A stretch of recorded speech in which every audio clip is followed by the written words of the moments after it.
dedicados e com fogo nas suas mãos, diga comigo assim: Pastor Ícaro, nós, como igreja, te abençoamos com toda sorte de bênçãos espirituais nos lugares celestiais em Cristo Jesus. Que nesta manhã o Altíssimo Deus te use mais uma vez para edificar a minha vida espiritual.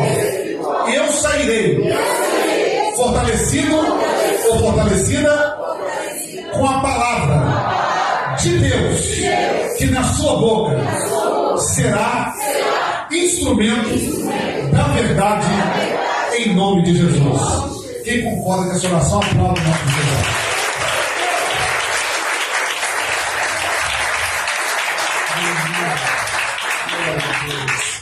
Meus irmãos, bom dia.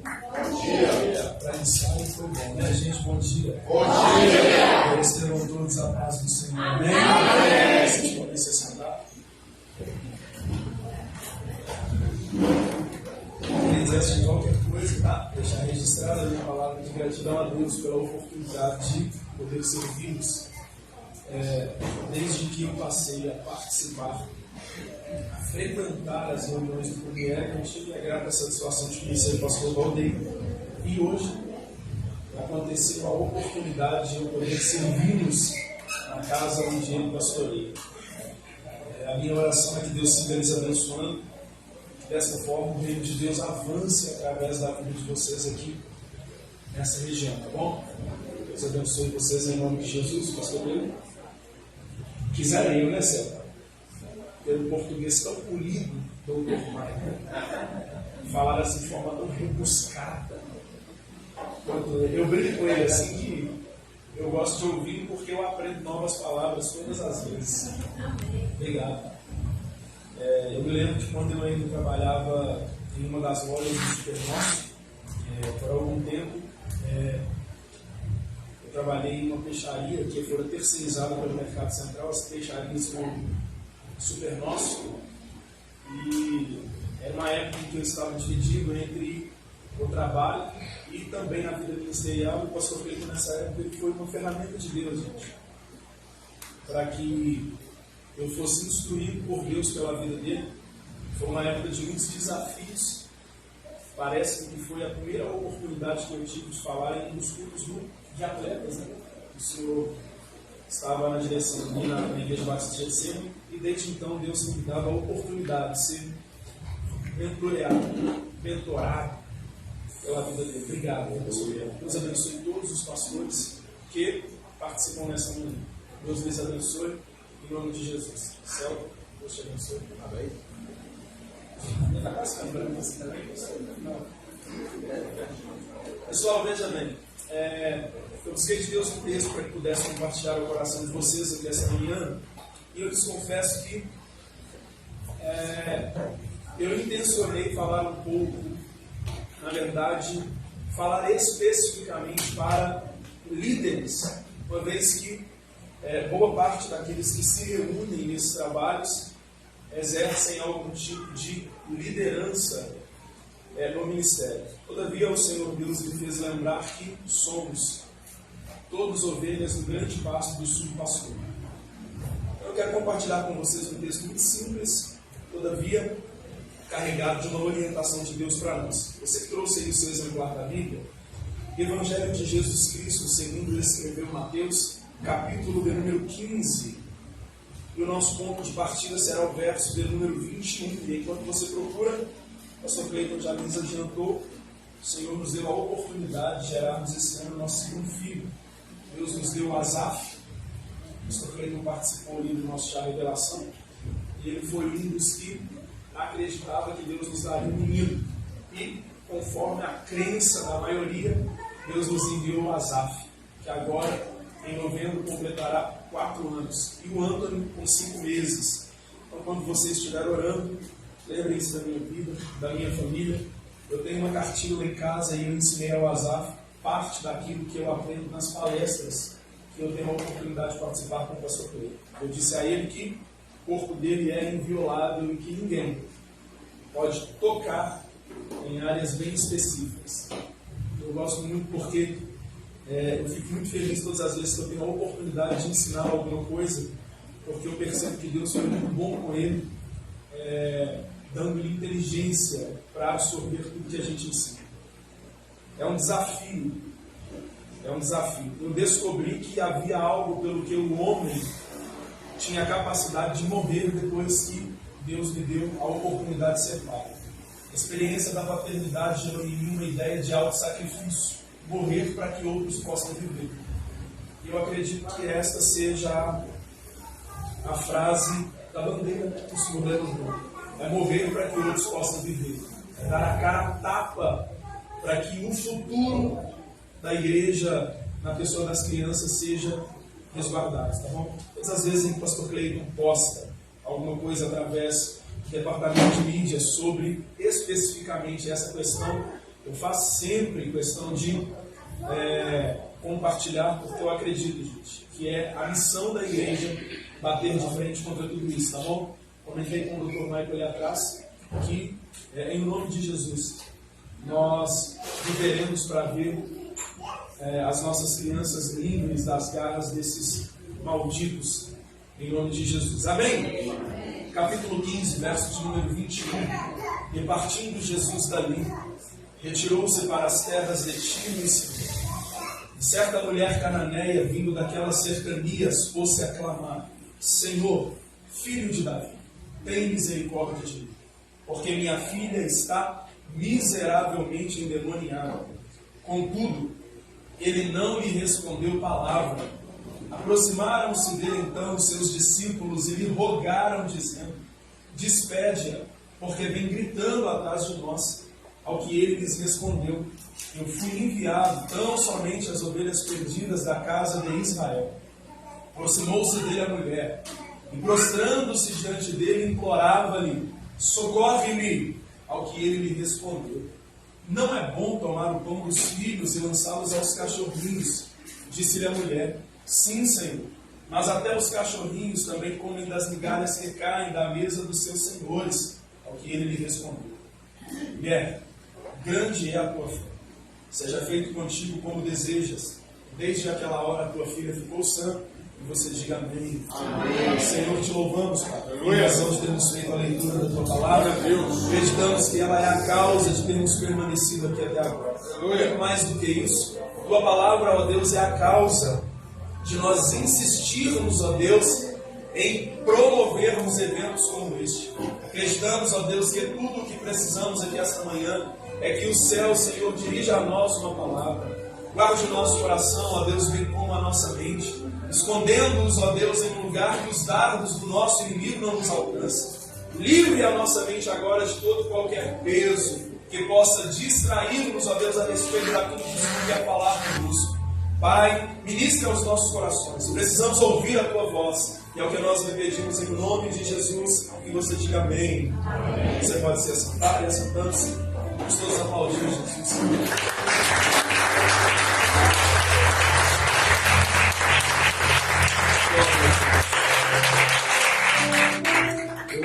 Eu ia vir com a bola hoje, pastor. Só que eu falei, ele vai me zoar, então eu vou só assim mesmo. Mas deixa eu te falar uma coisa. Acabando aqui com o Niev e eu estarei indo em direção a Pirapora. Eu iria ontem. O pastor Cleiton falou assim: prega lá. Eu falei: cara, pregar, gente, é uma paixão que eu tenho. Então você olha pela minha vida, que eu prego lá hoje, amanhã, e amanhã retorno na madrugada. Tá bom? Pessoal, olha para cá.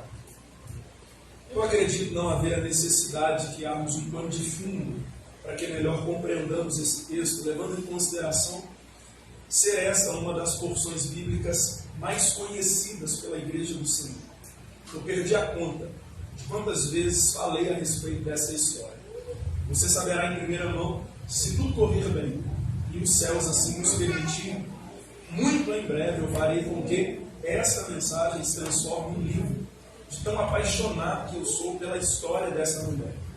Sem soberba nenhuma no meu coração, se fôssemos abordar aqui todos os aspectos que envolvem o capítulo de número 15, os primeiros 25 versículos. Nós ficaríamos aqui pelo menos mais de 1 hora ouvindo tudo que as ações de Jesus têm a nos ensinar.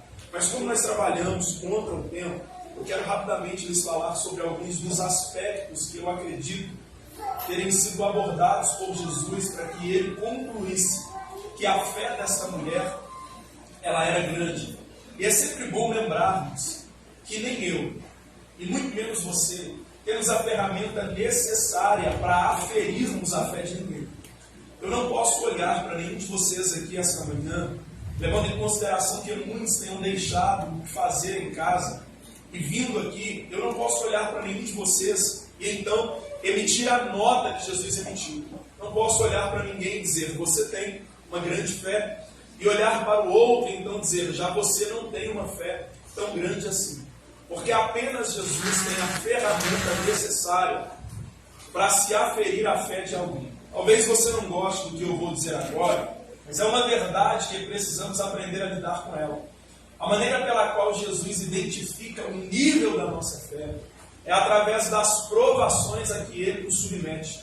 O apóstolo Tiago, quando ele vai escrever a sua epístola, logo no capítulo de número 1, se não me falha a memória, ele diz que nós devemos ver com bons olhos o fato de passarmos por inúmeras provações, pois estas são responsáveis por polir a nossa fé.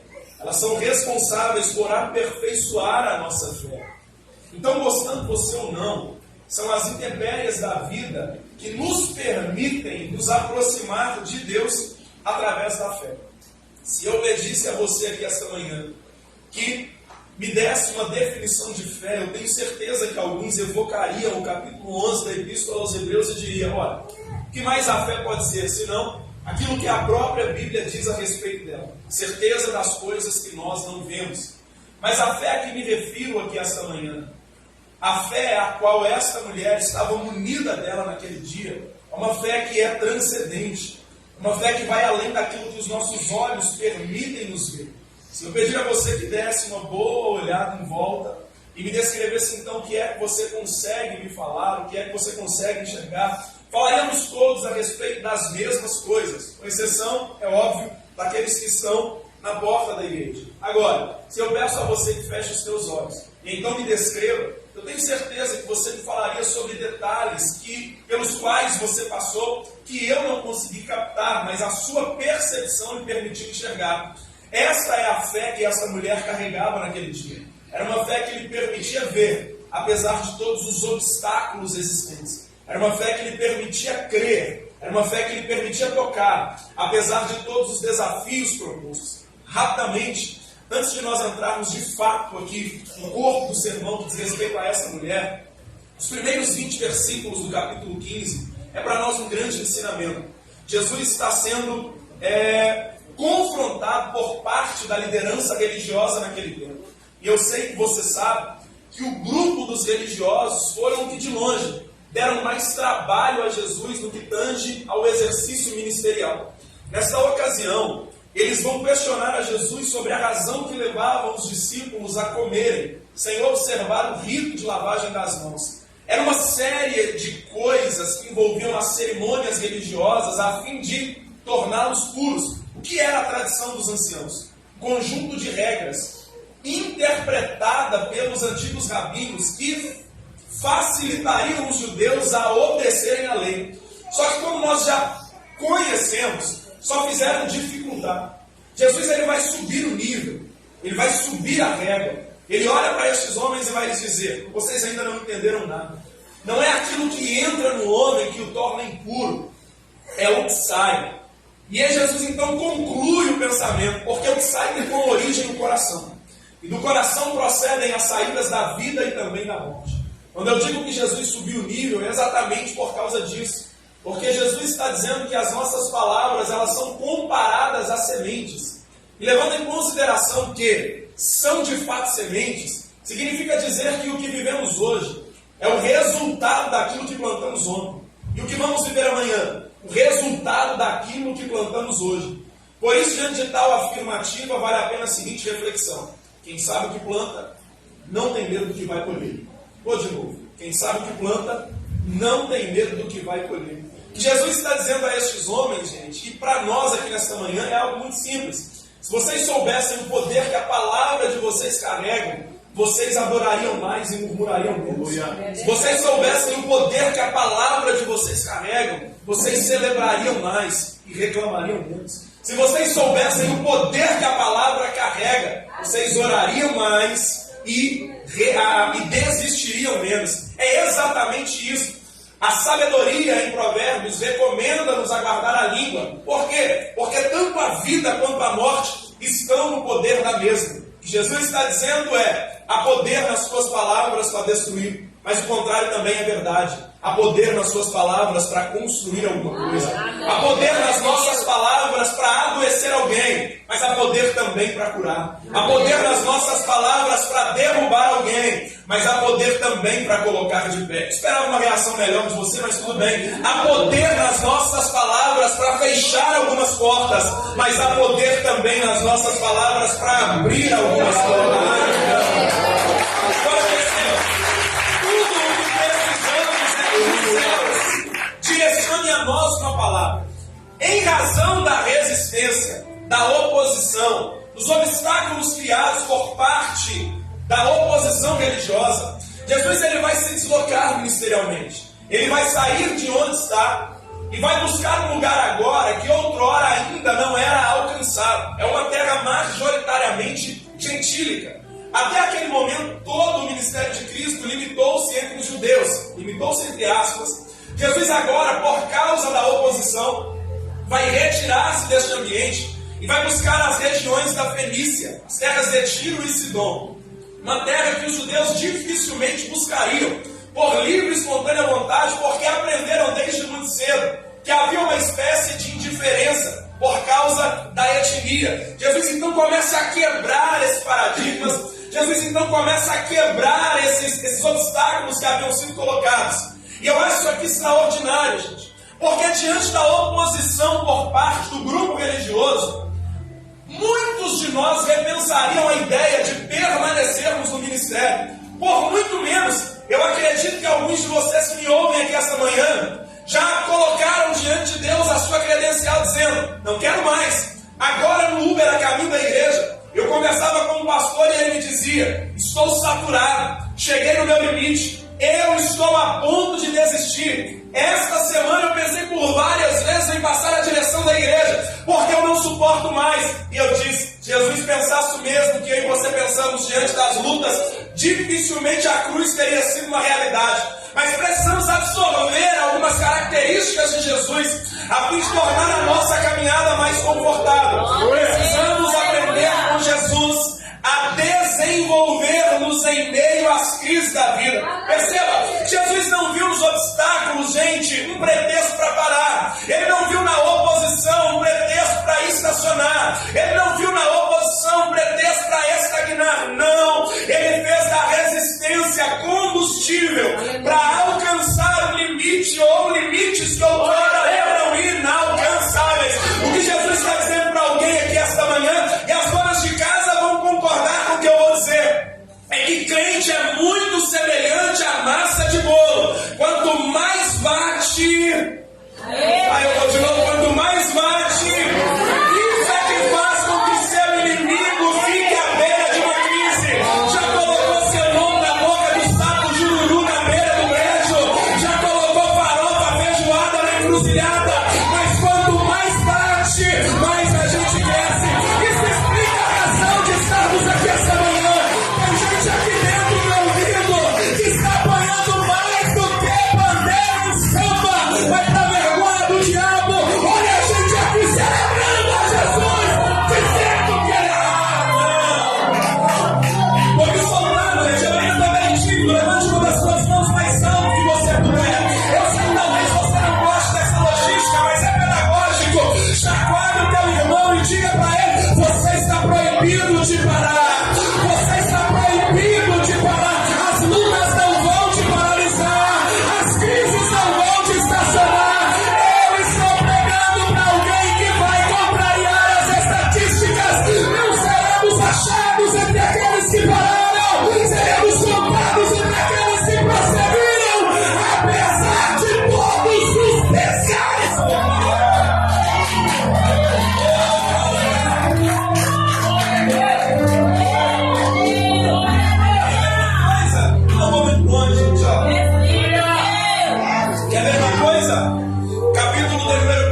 O texto diz que Faraó, que agora havia se assentado no trono, ele não conhecia a história do José, e muito menos os feitos que este havia operado no Egito. Isso se dá por uma razão. Desde a 14ª dinastia egípcia até a 18ª, os Hicsos haviam dado um golpe de estado, de modo que Faraó, que agora estava assentado no trono, era ilegítimo, porque não corria nas suas veias o sangue egípcio, o DNA egípcio. Só que a partir da 19ª dinastia, os egípcios conseguiram retomar o poder. Daí a razão de o texto começar dizendo que este Faraó desconhecia os feitos de José. E um belo dia, sabe-se lá Deus onde, uma ideia do quinto dos infernos brotou na sua cabeça. Este povo que agora ocupa as partes baixas do Egito, as terras de Gósen, é extremamente numeroso. Se eles se aliarem aos inimigos futuramente, serão para nós um grande problema. Qual é a ideia? Vamos matar todos os homens. Vamos eliminar todas as crianças. Perceba que ainda hoje o modus operandi do diabo é o mesmo. Eles estão de olho nas nossas crianças. Querem a todo custo exterminar as nossas crianças. Mas diz o texto que quanto mais Faraó os oprimia, esta é a expressão usada, tanto mais os hebreus cresciam. A sensação que eu tenho, Celso, é a de que Deus está dando uma resposta para Faraó. Se quiser fazê-los parar, vai ter que fazer melhor do que isso, porque o que fez até agora não foi suficiente. Se quiser os impedir de crescer, vai ter que fazer melhor do que isso, porque o que fizeram até agora não foi suficiente. Está entendendo porque você é uma incógnita aos olhos do mundo? Está entendendo porque você é um ponto de interrogação ambulante? Tem gente que olha para mim, para a sua vida e não consegue conceber a ideia de que apesar de tudo, a gente ainda permanece de pé.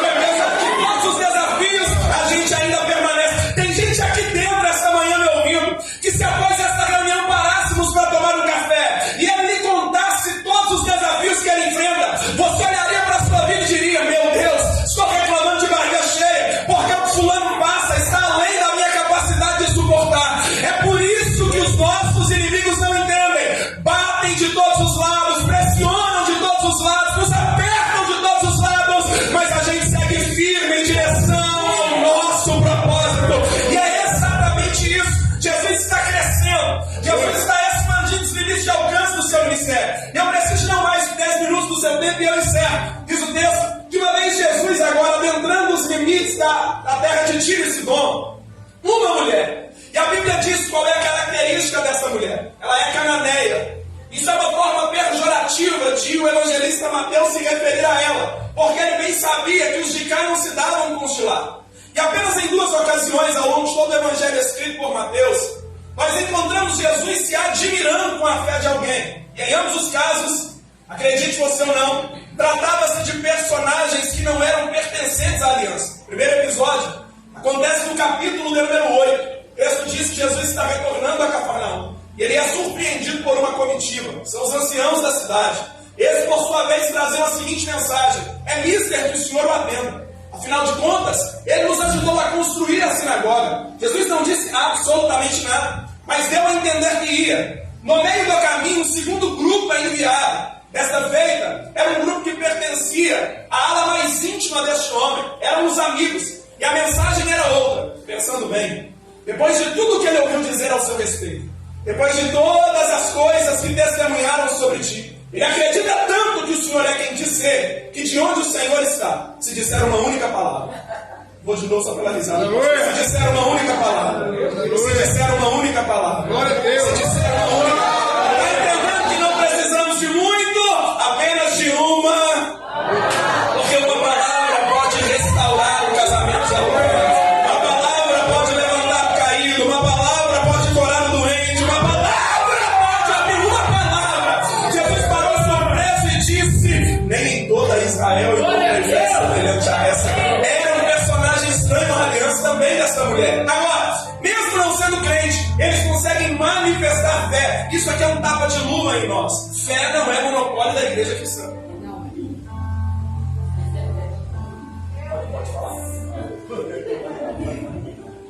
Fé não é monopólio da igreja cristã. O céu, como eu sempre digo e você já ouviu, será um lugar de surpresa. A começar pelo fato de nós chegarmos lá. Mas o céu será um lugar de surpresa, porque fé não é monopólio da igreja cristã. Não está restrita a esse ambiente. Agora, por que a fé dessa mulher é grande, gente? Primeiro, vou lhe dar 3 motivos apenas, que me levaram a acreditar que foram estes os motivos que Jesus identificou a fé dessa mulher. Porque esta é uma fé inconformada. Nós estamos diante do desespero de uma mãe. E enquanto pai, provavelmente você já tenha vivido a experiência, você que é pai, você que é mãe, de desejar estar no lugar do seu filho por alguma razão. Há alguns meses atrás, corremos para um dos UPAs com o nosso filho mais novo, Antônio. Começou a tossir muito com todas essas mudanças de tempo, o peito muito chiado, começava a vomitar e aquela coisa, a gente ficou desesperado. Corremos para o UPA. Coincidentemente, foi no mesmo dia de um dos cafés do Coniero. Passamos quase a madrugada inteira naquele dia com ele no UPA. E eu olhava para aquele menino já desfalecendo, branco, ele é muito branquinho, mas ele já estava assim, sem cor, pálido completamente, aquele aspecto adoecido. Eu dizia: Deus, faça qualquer coisa, me coloque no lugar dele. Porque a sensação que a gente tem diante da debilidade de alguém que é parte de nós. Eu imagino que todo o possível essa mulher fez para que o quadro da filha fosse revertido de alguma forma. Só que todas as tentativas foram sem sucesso. Só que apesar de tudo, essa mulher faz a linha de alguém que não dá o braço a torcer, independente de qualquer coisa. O texto diz que ela recobra forças, tira força da fraqueza e vai ao encontro de Jesus. Características de alguém que tem uma fé inconformada. Capítulo 5 do Evangelho escrito por Marcos fala-nos de um grupo de pessoas que, diferente dessa mulher, se acomodou com um problema. O texto diz que Jesus havia acabado de atravessar uma grande tempestade e ele então vai desembarcar do outro lado do rio, a saber, em Gadara.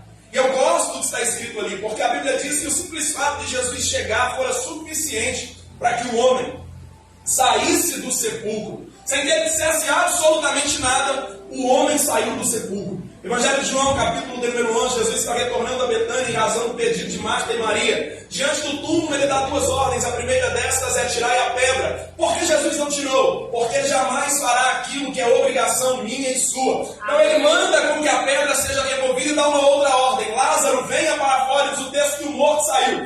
Evangelho de Marcos, capítulo 5, ele não disse nada. Apenas na sua presença, o homem saiu da sepultura. Evangelho de João, capítulo número 11, ele libera uma palavra e o morto sai da sepultura. Perceba que a presença de Jesus tem o poder de arrancar alguém da sepultura. E a tua palavra também tem. A presença de Jesus tem o poder de colocar alguém de pé. E a tua palavra também tem. A presença de Jesus tem o poder de restaurar uma vida. E a tua palavra também tem. Eu acho que você está muito quietinho para poder mesmo estar sentindo. A presença de Jesus tem o poder de tirar alguém da depressão. E a tua palavra também tem. A presença de Jesus tem o poder de alegrar esse ambiente. E a tua palavra também tem. Sabe o que é melhor de tudo isso? É que a igreja é alvo destes 2 benefícios. Temos a presença e também temos a palavra. Temos a presença e também temos a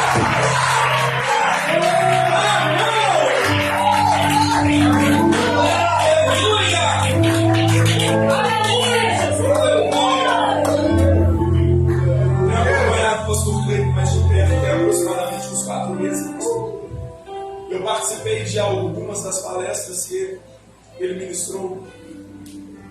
E algumas coisas em mim mudaram a partir de alguns testemunhos que ele contava, como este, de uma criança vítima de demônios. Não sei nem se a gente pode atribuir ao diabo coisas como esta, mas eu acredito que toda a mazela que a gente vê acontecer no mundo diz respeito ao pecado original, a queda do homem.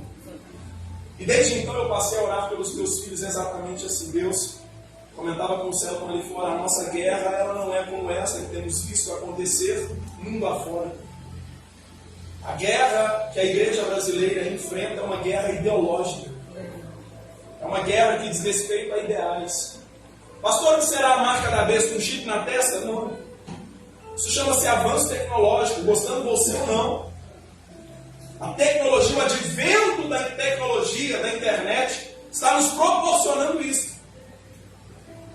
Mas a marca da besta é uma ideia.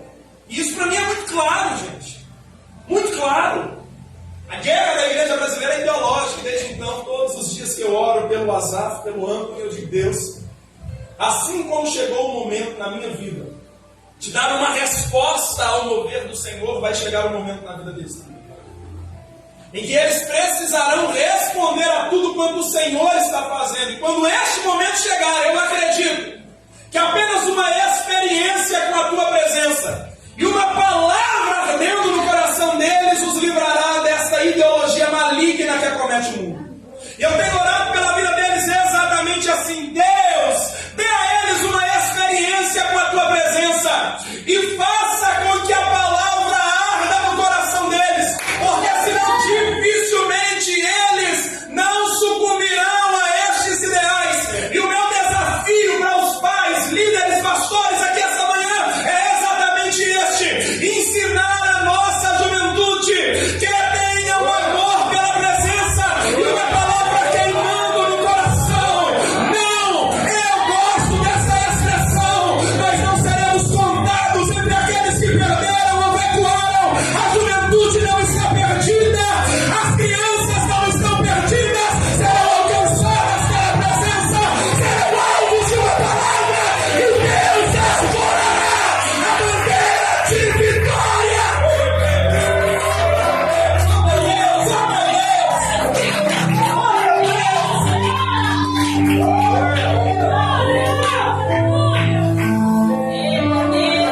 Eu tenho essa cara de menino aqui, gente, ó, de 19 anos, que não sabe.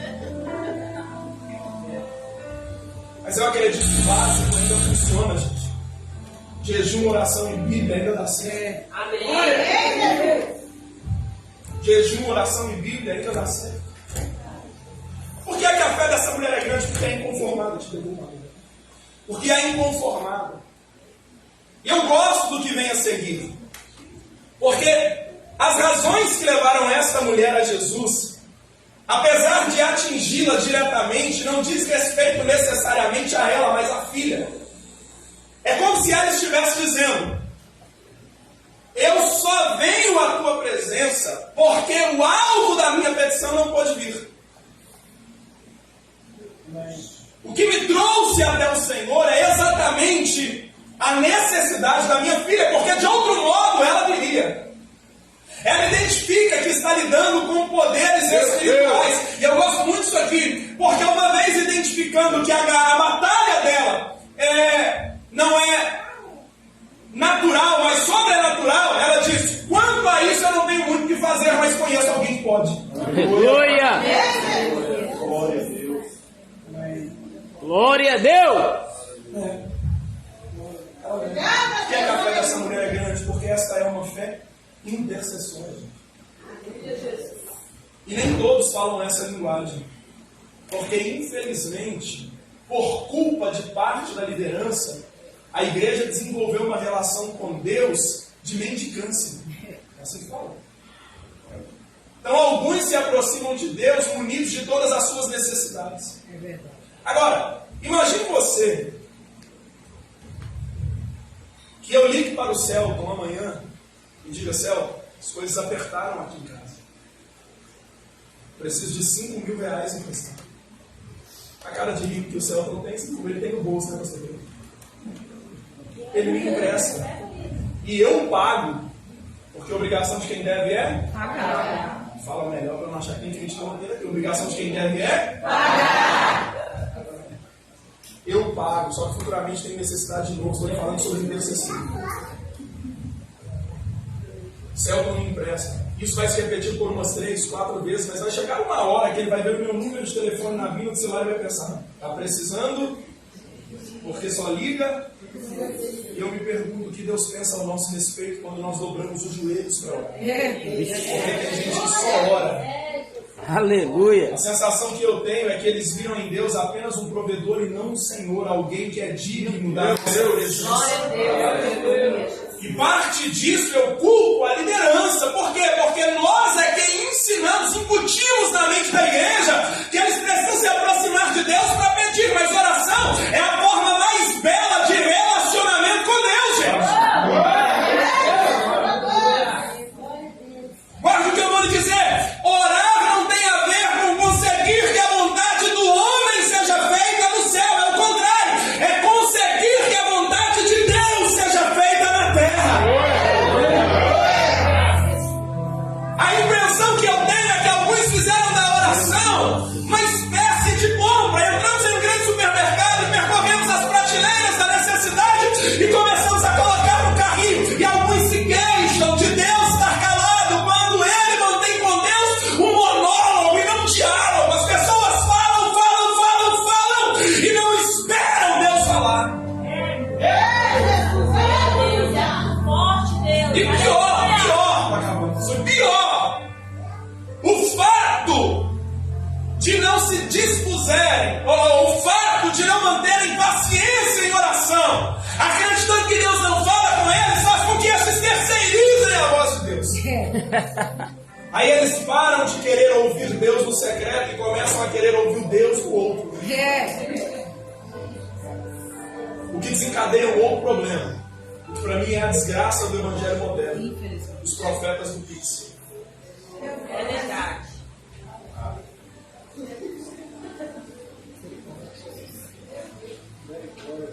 Eu tenho para mim que se aquela menina de Atos 16, da qual Paulo repreendeu um espírito maligno de adivinhação, vivesse nos dias de hoje, ela teria mais agenda do que eu. Com certeza.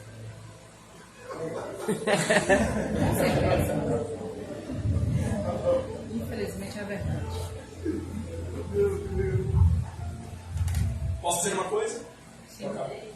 O falso profeta é o castigo de Deus para o falso crente. É forte aí. Meu Deus. Eu me lembro, quando eu me converti há 23 anos atrás, tudo o que eu tinha era uma palavra no meu coração e uma fome insaciável por Deus. Isso fazia com que eu, todas as sextas-feiras, saísse do Vista Alegre, a pé atravessasse o Cabana, o Mar de Gertrudes e me direcionasse até a igreja evangélica Deus é Amor. Os mais jovens hoje nem sabem da existência delas, mas naquele tempo eu aprendi a orar com umas mocinhas que chamávamos elas de as irmãs do Bahia.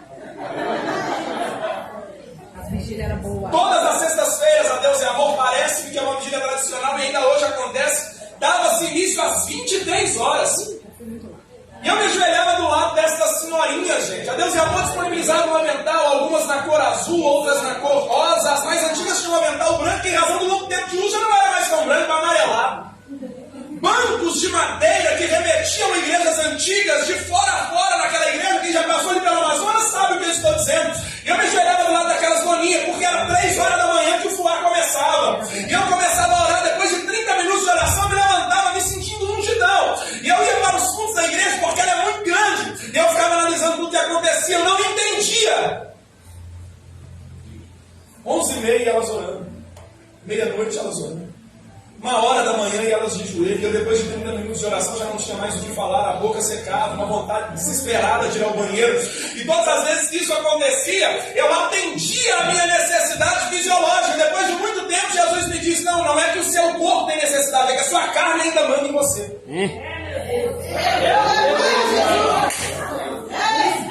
Quando você começa a orar, e daí a pouco você sente muita sede, quer ir ao banheiro, ou não consegue controlar, e a sua carne dizendo: eu ainda exerço controle sobre você. Não aconteceu o que fora dito pelo pastor aqui, já não vivo, mas até que em uma dessas madrugadas, gente, Aleluia. eu analisando a vida delas, porque quando eu orava, pastor Pedro, eu tinha... Meu desejo era impressionar quem me ouvia, então a minha oração consistia em palavras bonitas. Eu dizia: ó Deus, de mar acessível, glória e poder.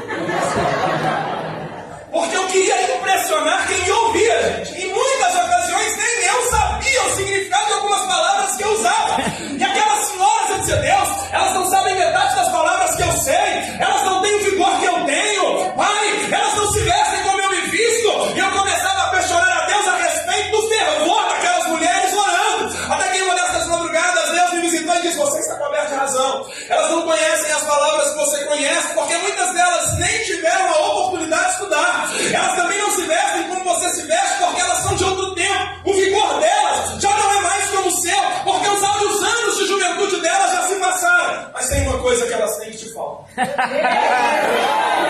Glória a Deus! É exatamente essa coisa que faz com que elas orem. Não, elas não têm, gente, distrações com o WhatsApp ou o Instagram. Elas não têm distrações com o Facebook. Conversávamos ali fora agora e o Celso me disse: engraçado, pastor, já não vemos mais tantos sinais nos dias de hoje quanto antigamente também pudera. A igreja está saturada com a tecnologia.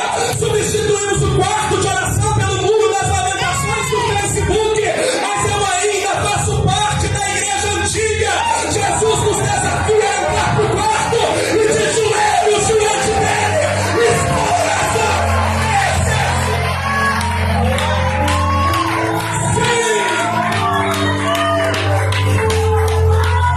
Glórias e glórias e glórias ao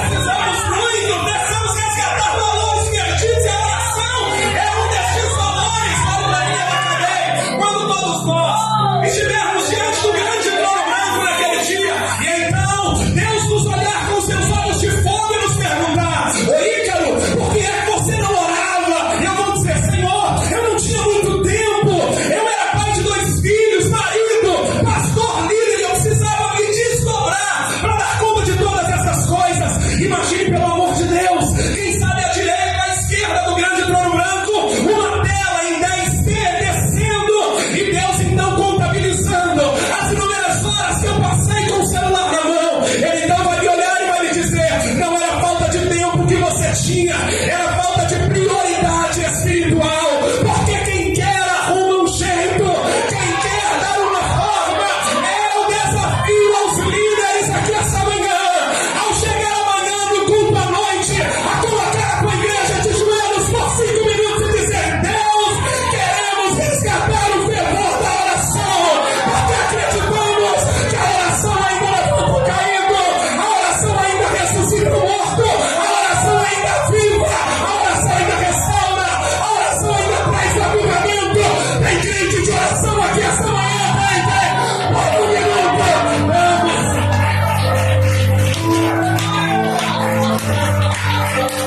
Glória a Deus! Ora, calabasura. Grite, calabasura, calabasura.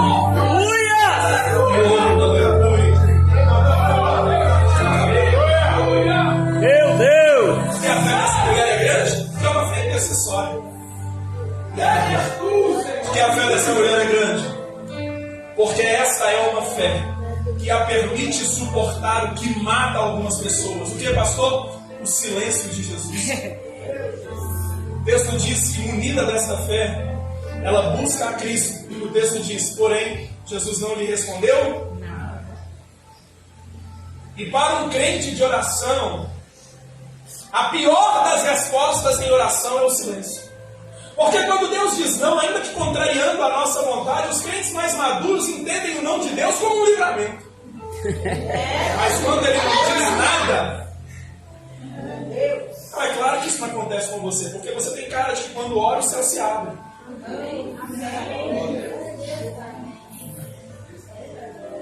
Já aconteceu de eu estar orando, gente, colocar uma cadeira assim de frente e dizer: Deus, senta aqui. Faça com que a janela balance, a porta do guarda-roupa trema, para que eu tenha certeza que o Senhor está aqui. Eu não estou fazendo coisa de doido. Que orar é para crente maluco, gente. Não é coisa de crente normal, não. 1, 2 horas de joelhos em Deus, tenha misericórdia aqui, Pai. Já aconteceu de eu me levantar depois de um tempo de oração e dizer: não passou nem do tempo.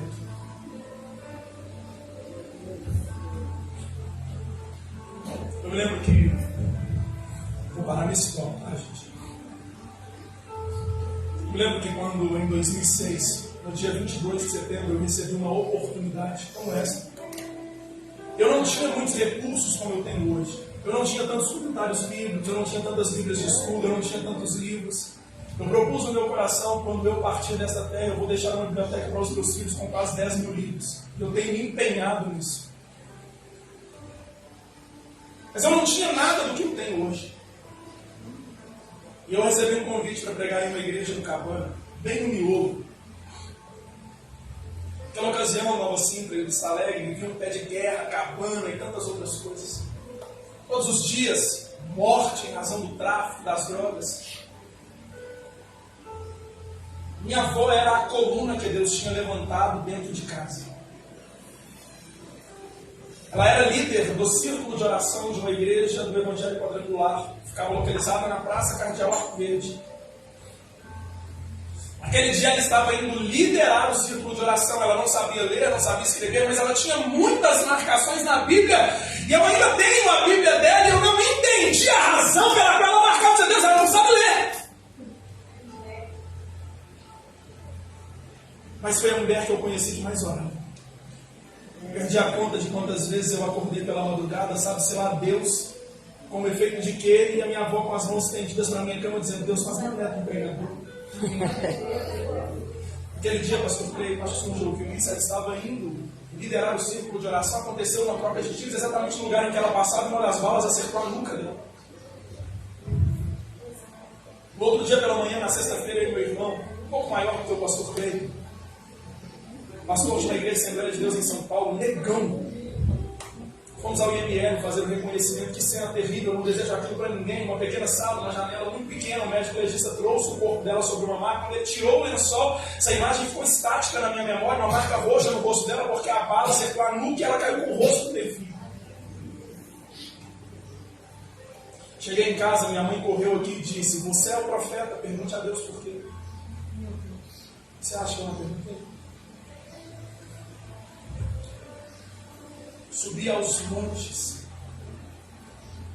Muitos meses depois, no Alto do Buritis, no frio, eu estava sozinho. Havia terminado um período de oração e eu estava vendo toda a cidade, porque do Alto do Buritis a gente tem uma vista muito linda. E após alguns minutos de oração, Deus me visitou e Ele me fez lembrar de algo que ela havia me dito. Na terça-feira que antecedeu o acidente, ela disse: engraçado, eu tive um sonho essa noite. Eu era muito arrogante, muito soberbo. Eu ainda brinquei com ela: talvez a senhora comeu muito. Ela me disse: eu tive um sonho assim. Sonhei que eu estava caminhando. Era um caminho muito escuro.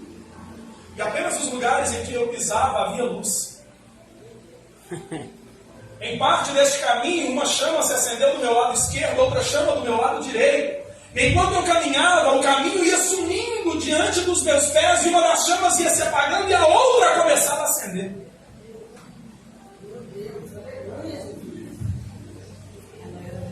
Eu disse: aí, vó, o caminho sumiu e eu não me lembro de mais nada.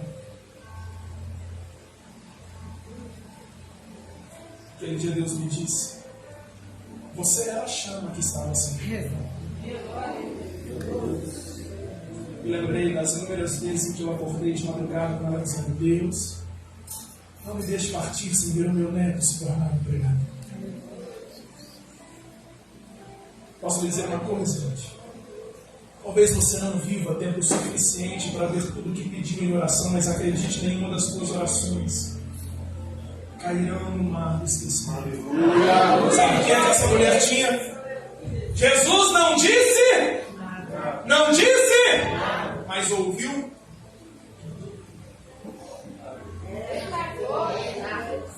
Orar não tem a ver com sentir. Orar tem a ver com perseverar. Mesmo que não saibamos absolutamente. Eu quero orar com você essa manhã. Vamos orar, gente. Aleluia.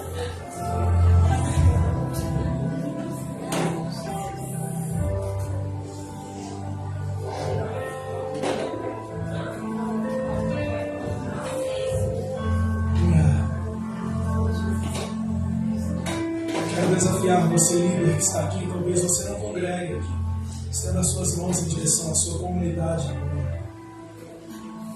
Estenda as suas mãos.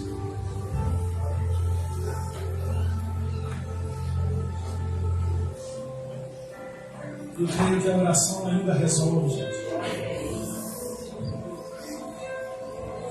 Eu tenho orado todos os dias, eu tenho dito, Senhor, me dê lágrimas nos olhos. Estou lendo sobre o livro de Neemias. E diferente de outros profetas bíblicos, Neemias não era profeta. Ele não recebeu uma palavra. Ele não recebeu uma visão. Ele não recebeu... ele não teve uma experiência profunda. Diz o texto que ele apenas se importou com a necessidade do outro. E ele então começou a orar. Eu quero desafiar você a orar. Olhe pela sua comunidade. Olhe pela sua família.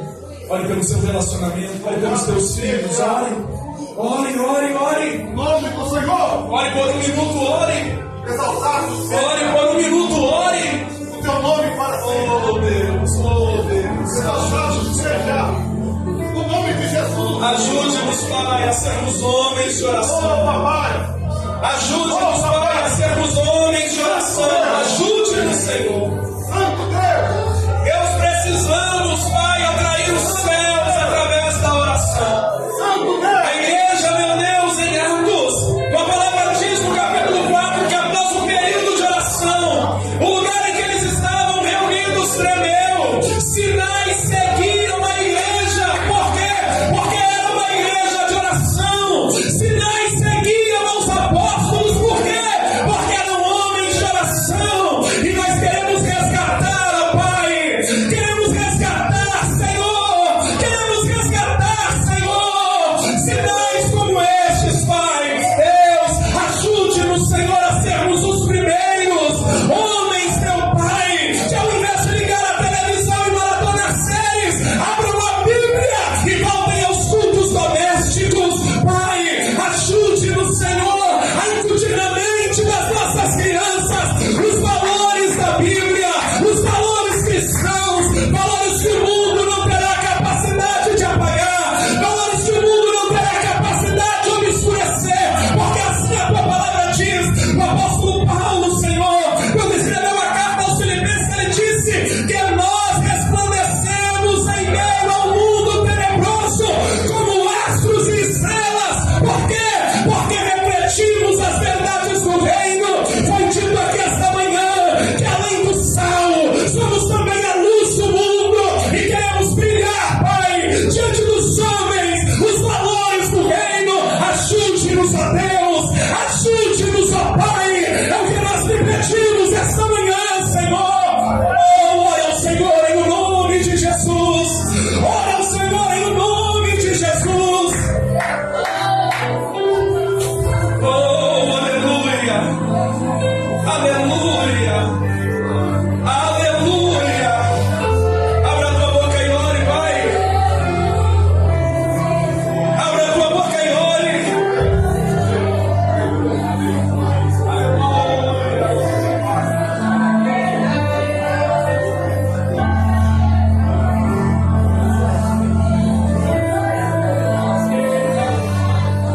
Louvado seja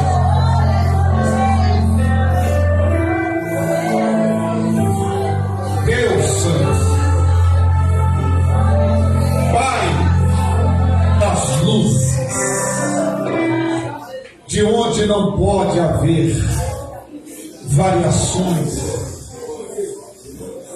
O Senhor conhece a nossa estrutura. Palavra alguma saiu da tua boca, mas o Senhor viu, contemplou, testificou o anseio daquela mulher que foi até o Senhor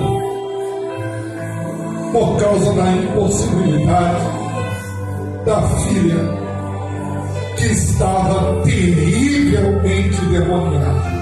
Deus, tenha misericórdia das nossas casas, tenha misericórdia dos nossos filhos, que o Senhor repreenda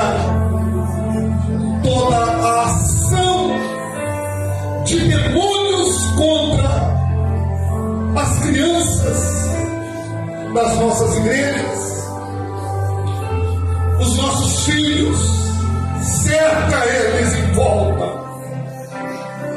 que eles estejam guardados debaixo da sombra do Senhor, que é Deus onipotente.